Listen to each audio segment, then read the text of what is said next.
I do like unexpected synchronicity. What a mysterious drawing I created in a dreamlike way. I love art. It was the opposite of my article on the dolmen as a bed of Grania used for lovers in cheerier pagan days in Ireland. While the sun in good aspect gives joy and passion, the moon can have a very weird effect, especially in Ireland. When Minette Quick, Archduchess, saw my picture, she exclaimed, "The White Sister." The White Sister was my description of the predicament of our Irish nuns at the moment. I like it, but then I adore both sun and moon energies. Those who follow the sun too much become rich, powerful, with lots of passions.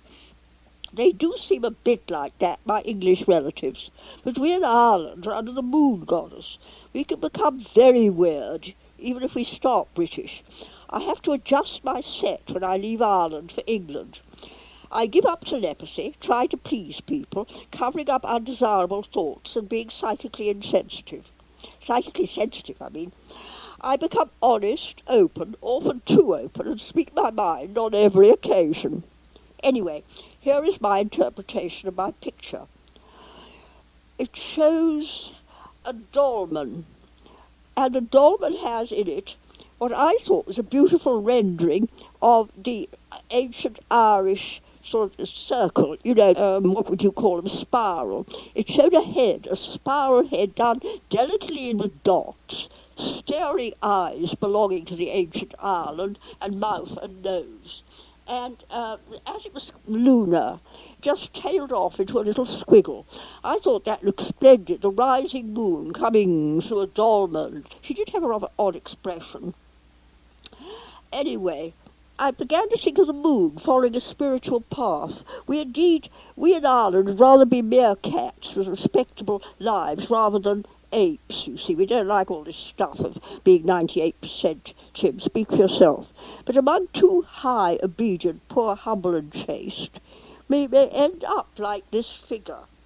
I mean, she's high, obedient, poor and humble and chaste, as St. Francis recommended, obedience, poverty, chastity, with 3 knots in her veil. But in this picture, where's the rest of her? She's all head. This haunting image of the white goddess ruling Ireland, Inishfoil, land of destiny, is best exemplified in the legend of the White Lady that haunts the Preseli Mountains in Wales. It also illustrates the strange relationship of sun and moon that besets our 2 islands, both astronomically and mystically. Whenever the full moon is seen from Preseli in Wales, gliding over the Leinster Mountains and falling into the sea, next day a total eclipse of the sun would follow. Our Welsh members watched this before the great millennium eclipse. Our member asked the oldest inhabitant, she declared. An old woman told us that the place where Ireland can be seen best across the Irish Sea is haunted by the White Lady. She is harbinger of death. Therefore, the query as to why the builders of Stonehenge created their first stone circle from blue stones from Preseli may provide an answer. Why bring those indescribably heavy stones all the way from Wales to the middle of Wiltshire in England?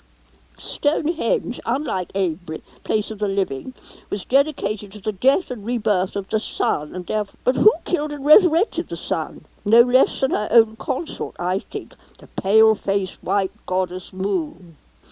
Ireland was believed to be on the edge of the abyss when the sun sank in the Atlantic Ocean.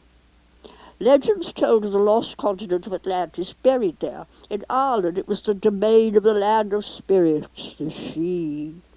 So now we may disentangle the legend of the White Lady and her mysterious myth. She is the sacrificed virgin, the nun. In her power aspect, she is the queen of splendid beauty, who causes the death of husbands and lovers. We have plenty of them in Ireland, in Irish mythology. The moon goes through 3 psychic phases: Virgo, lovers, enchantress;